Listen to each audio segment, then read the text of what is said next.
Boarding on my way to Hong Kong. So this is the first time na mag-ano ako, Hong Kong Express. Yung Hong Kong Express para siyang Cathay.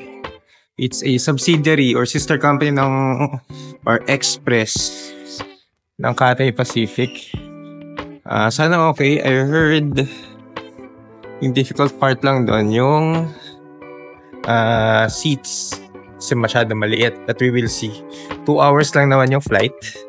So, ang flight namin is 1:45 and expected to arrive around 4:45, something like that. Pero, good luck na lang. Ayun. At least malinis ang airport natin ngayon. Siguro pagdating ko sa Hong Kong, I'll just go to Central. May kiligot na itulog muna sa kapatid ko. And then, ikot-ikot. Kasi 3 p.m. pa yung check-in ko dun sa capsule hotel na tutuluyan ko. Sa smooth flight. Hello, Hong Kong. Hello. Thank you.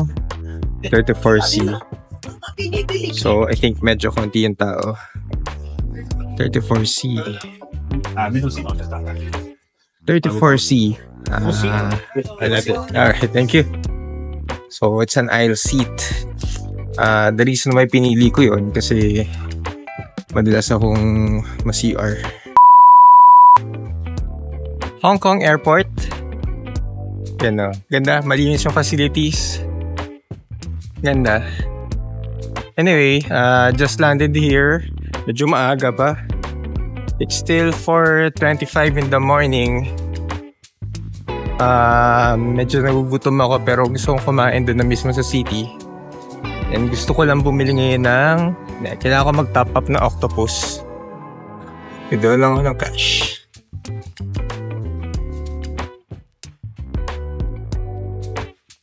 Okay, it worked. We're alive. We're online now. So, punta ako ng bus. It's been a while. Kailan ba kami last? Ang last kong Hong Kong last 2 years ago. Sinamin yung birthday ng pamangkin ko ni Wind. It was fun. Gano'n kami nun. Ano bang ginawa namin nun? We did a lot of hindi, Hong Kong Disneyland lang kami nun eh. Pero yun, gumana yung GCash sa mga ATMs. HSBC gagana yan. Doon sa Bank of China, gumana. I think yung Bank of China may pinakamura in terms of exchange rate. So check ko kung how much yung nabawa sa akin doon sa GCash app ko. So meron naman directory dito ng mga bus. Tawag nila bus terminus.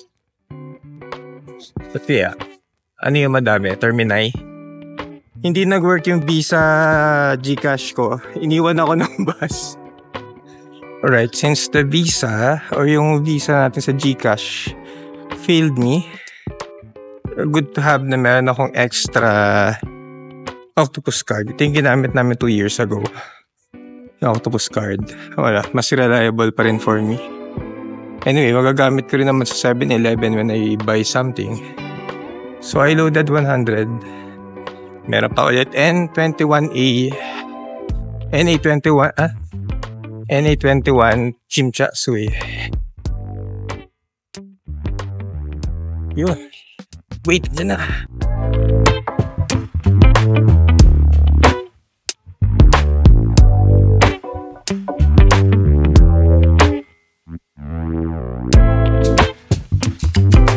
Sa bus na. N21A going to TST. So, tulog muna ako.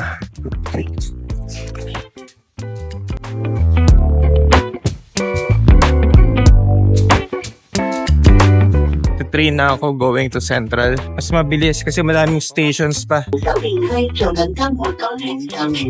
So here, need to go here. May problem ako dun sa wifi ko pala, no? I apply for roaming, pero ang bagal, ang hina ng internet. Ay nako, good luck talaga.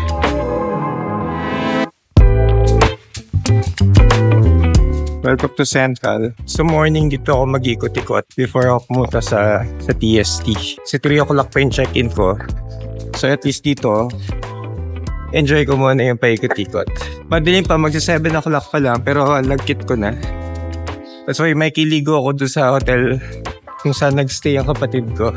Yung sa Hong Kong, yung walks niya medyo paakyat. Okay naman. Makapalaban ako sa lakaran here. Kasi puro stairs. Ay, nako. So ito na yung exercise ko. Stairs. More stairs. Stairs. Ganda. Pero maganda siyang exercise. Nakahingal yung akyat ngayon . So ito na yung exercise ko today, walking. Baka whole day ito yung exercise ko. At pagkaligo ko dun mamaya, pawisan na naman. Yung mga scaffoldings nila. Itoong bamboo. The reason why bamboo yung scaffoldings nila. Scaffoldings are more flexible. Unlike kung bakal siya, patigas lang siya ganun. Pero kung ganyan, nagbe-bend daw yung weight. Ina-absorb yung weight. Iwas aksidente. Interesting yung community. Mga shops. Yung malilay nilakad ko. Dapat sa Sheung Wan. Pero Sheung Wan. Finally found the hotel. Sa likod lang ng building na to.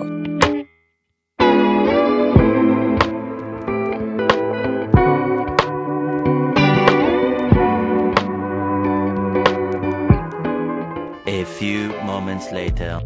Alright, medyo nag-freshen up na ako. Nakaligo na ako. At saka toothbrush, all fresh up, ready to vlog, ready to go around Hong Kong. Medyo matagal yung elevator. So nasa iClub Hotel, yung check-in ng sister ko. Okay naman siya, but typical hotel ng Hong Kong na ganito, yung medyo maliit. Maliit yung cuts ng mga hotels nila.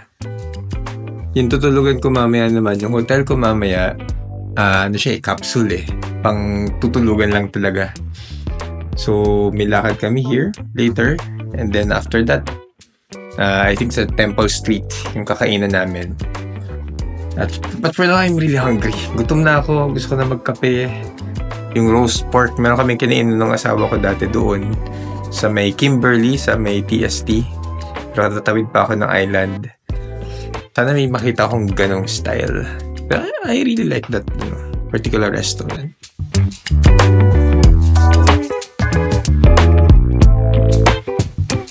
Alright, time to go around.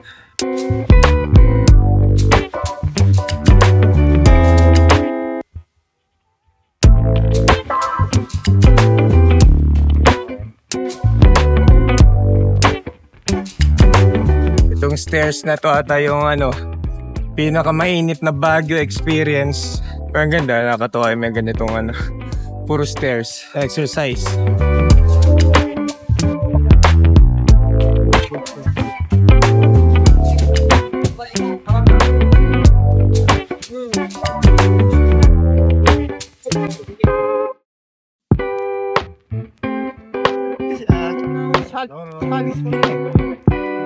So beautiful.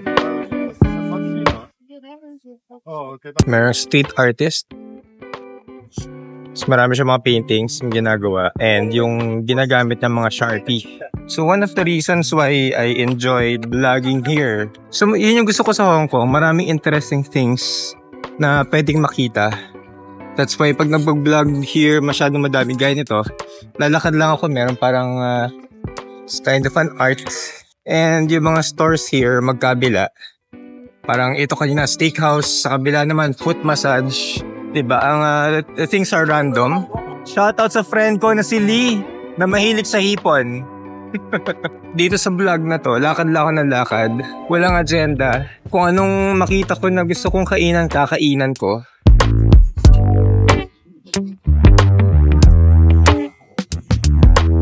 Yun ang maganda sa Hong Kong. Everything is interesting. Yung mga old buildings, gaya niyan. Yan, mga gaya niyan. Buildings. Parang it takes you back somewhere. Para siyang Asian New York, sabi nga nila. And pag nagbablog dito, gaya ng ginagawa ko, wala naman pakialam yung mga tao. Diba? Parang sa Pinas, pag nakita ko, vlogger.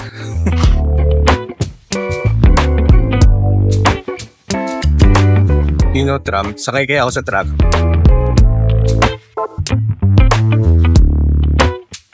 Right now, sa tram ako ngayon.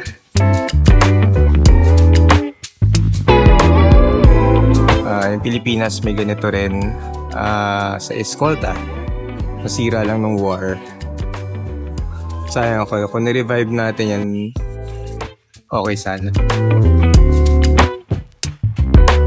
Para tayo ngayon. Cheaper din yung tram. And right now, I'm going to the ferry station. So sa trip na to, nalakad lang ako nalakad. Hindi ko alam kung saan pupunta. So ako dalhin kung saan yung instinct ko, dalhin ako. How do I get to the Central Ferry Station? Central Ferry here. Then, Follow the walkway. alright. Go straight. Yeah. Hit left or left, hit right. Alright. Yeah. Thank you, sir. So, there's an uncle. Nagtanong ako kung paano pumunta ng ferry station. And he is kind enough to tell me the direction going there.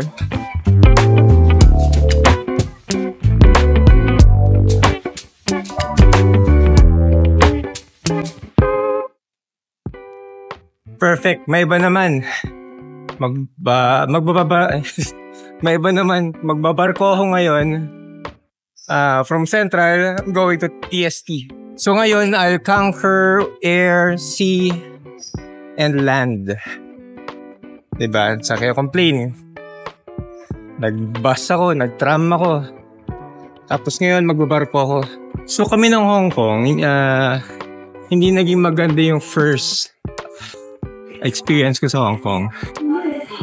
Fun siya kasi kasama yung friends, birthday ni Mara, ng friend ng wife ko. And then we got new friends. Ang okay na sana lahat. Nag-enjoy kami nung yacht party na. Kaso, pabalik na kami ng Central from Clearwater Bay. Anong nangyari? Bigla lumubog yung maliit na yacht na sinasakay namin. Kasi masyado malakas yung alon, and then instead of magbabagal yung piloto, yun ba yung tawag doon? Binilasan pa niya, so bumangga kami sa alon, palubog hanggang sa hindi na masave. Lumubog yung sasakyan namin. Hindi ako kagalingan lumangoy, di ba? Pero nung time na yun, tinulungan ako, pero alam ko sa sarili ko na nakalangoy ako na maayos, or kaya ko with just a noodle, yung noodle foam na hawak-hawak ko. Maraming beses ako babalik here sa Hong Kong, na kailangan enjoy it kasi hindi ko pa na-explore lahat. Alright, sakay mo tayo ng pier ngayon, ng barko. Going to TST. Here, sorry. I thought thank you. Amoy dagat.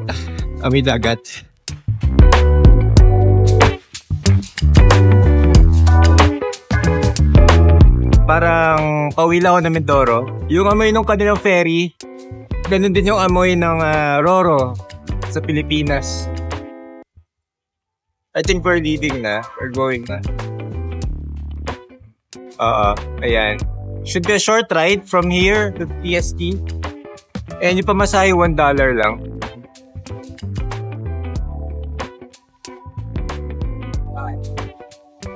More pamasahe, $1 lang.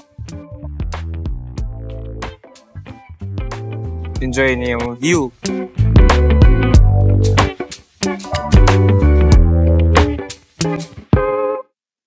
So yung boat na to, tawid lang siya from Central to Tsim Sha Tsui. So pagdating here, lalakarin ko naman going there. From here, lakarin ko doon. Parang 10 minutes lang from Central to TST station.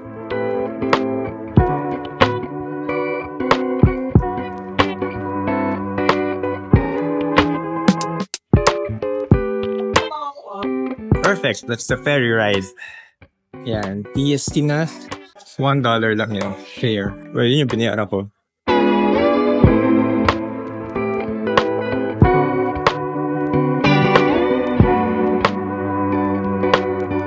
So yung sikat na Mr. Softy ice cream, $12 and $13. Nakakataba lang yun eh. Oh well, internet is really bad. Hindi ako makakonect sa internet ko, sa wifi. Hindi gumagana yung roaming, hindi ko alam kung bakit. But, I'm here right now sa may museum. Ang lagkit ko na, mahangin na, pero lagkit ko na. Hindi ko alam kung magmamandatory post ba ako sa mga ganyang wall. Parang lahat ata ng turista nagmamandatory post sa ganyan.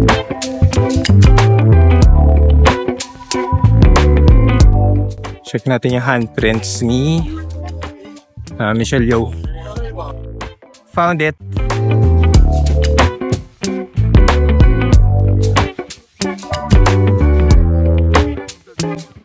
Ayun. Nag-holding hands kami ni Michelle Yeoh. Maliit pala yung kamay niya.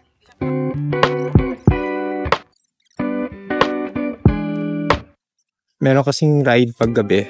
Ang tawag nila Aurora Luna. Aqua Luna. So, sasakay ka sa ganyan, duckling boat, tapos parang 45 minutes.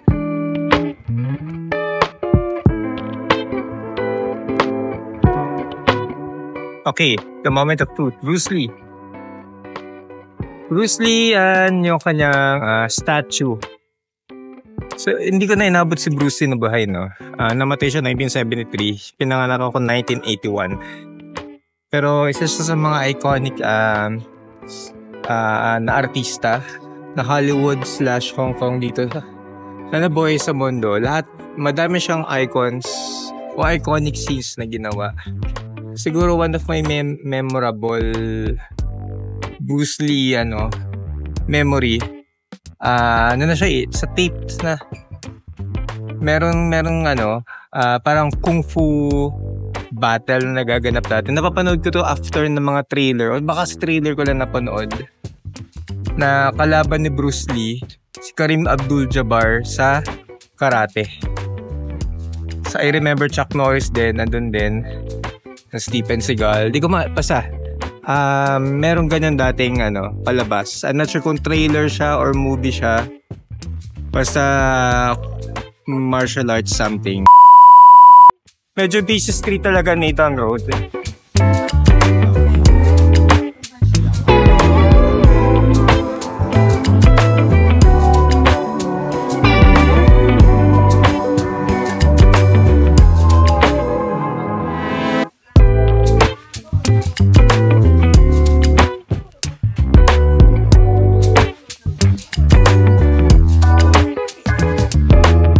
So same restaurant that I go to.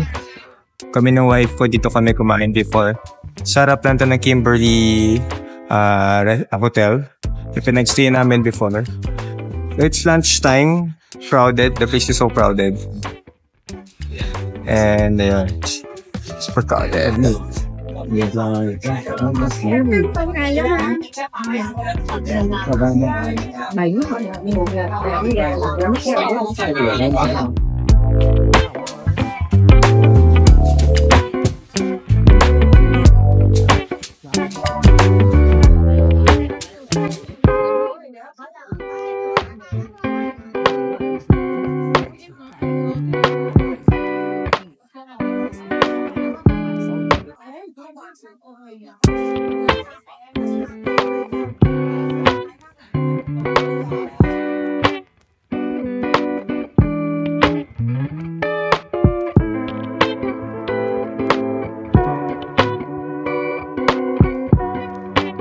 Roast pork with bok choy and iced lemon tea. So, ang price niya ay $65.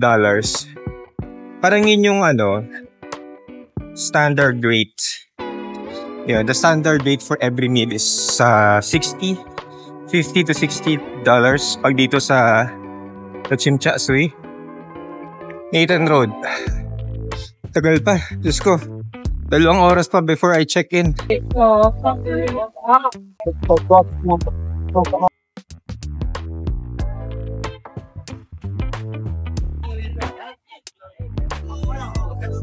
Well, I'm here na sa Capsule Hotel.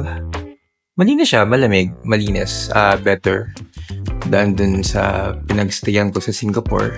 And sana okay. Malinis. Tour ko kayo ng konti. So, yung background. Ito kaya na konti. May bulletin board.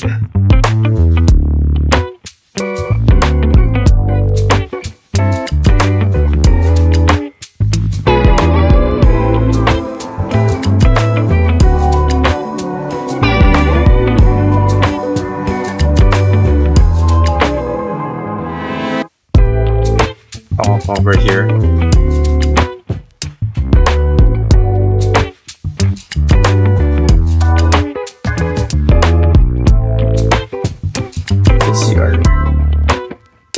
CR showroom.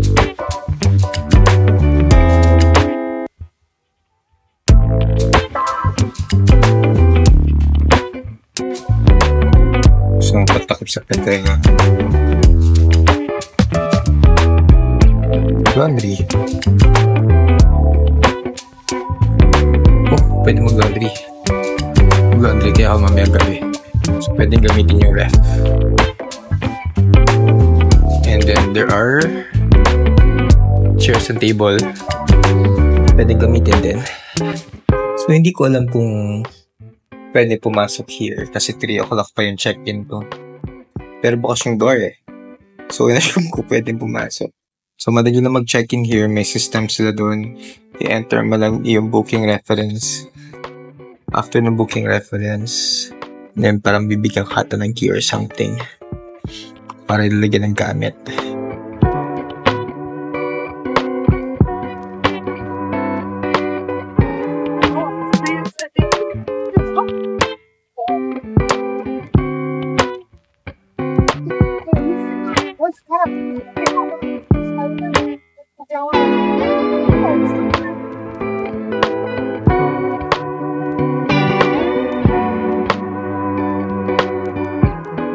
Sa Temple Street, para siyang Divisoria sa atin. Yung mga products, mga ganon, toys, wallets, most of them made in China. So this, sa Temple Street, pero maganda lang siya, may mga ganon-ganon. May mga parol-parol.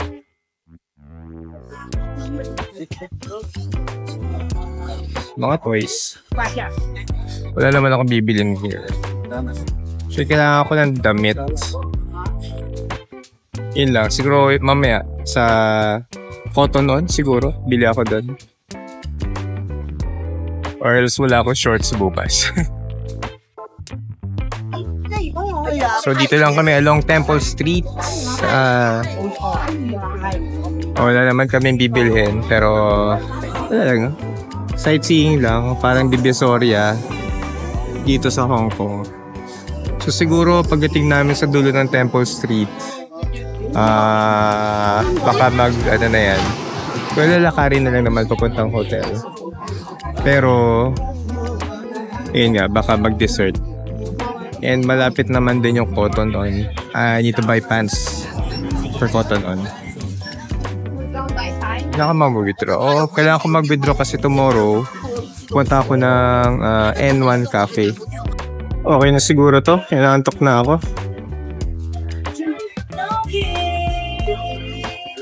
I'm super inaantok na.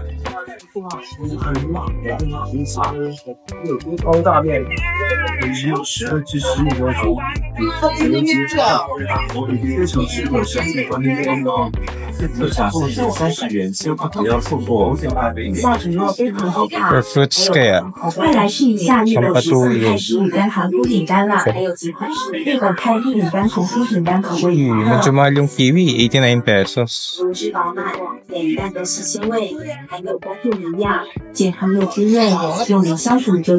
Hindi, labas na ako. 7-Eleven na lang. Wala na akong pera. Okay, so kakauwi ko lang here sa hotel or sa capsule hotel na pinagstayan ko here sa Nathan Road, Tsim Sha Tsui, sa Hong Kong pa rin. So, for this trip, ang initial plan ko talaga is to magpunta doon sa mga islands sa Hong Kong. For example, sa Tai O, sa Lantau Island, and doon sa Tian Tian, sa Big Buddha. That's the initial plan that I designed for this trip. Pero upon doing the research, maraming maraming mga stores na sarado pa sa morning. Plan ko sana, pagdating from the airport, diretso na ako ng Tayo. Pero yun nga, wala rin akong maabutan na maayos. Kasi sarado pa yung mga tindahan. So, parang 4 hours at least yung minimum na mag-google ko doon na wala akong gagawin na maayos. And then 10 o'clock din mag-o-open yung Big Buddha, yung Ngongping Village. And then ina-expect ko siguro matatapos siya 1 or 2 or 3, ganon. Sobrang antok na antok ako kasi yung arrival namin kanina, it's 4:45 AM. Sobrang antok na antok dahil yung turbulence ng airplane ang tindi. Parang merong isang atang 9 minutes, kulang-kulang, more or less. 9 minutes yung umuuga lang siya. Grabe yung 1 hour pa lang yun So hindi ako makatulog sa plane. Kaya nag-plan B ako. So, kung ano lang yung kaya kong gawin for the trip, considering yung oras. At syempre, andito naman ako para doon sa sister ko. Hindi dahil para mag-enjoy at what, pero I want to support my sister. Okay, siguro that's it. Medyo mahaba-haba yung video ko today because it's filled with adventure. I really appreciate you guys for watching this video. And sana supportahan niyo patuloy. Ask your friends, tell your friends to subscribe to my video. Watch them, like, subscribe, you know the works. Alright, sige. May day pa. Another day tomorrow sa Hong Kong. And the flight ko naman tomorrow hapon pa. So, another video na naman ang gagawin natin. Pupunta ako sa N1 Cafe. Sana umayin yung oras kasi 9 o'clock nagbubukas. I need to be in the venue by 10:30 AM. So, I think I'll take yung second branch ng N1 Cafe sa Wan Chai instead nun sa Tsim Sha Tsui. Salamat. And then, kung meron kayo suggestions, just let me know sa comments below. Have fun, enjoy. Until the next video. Bye-bye.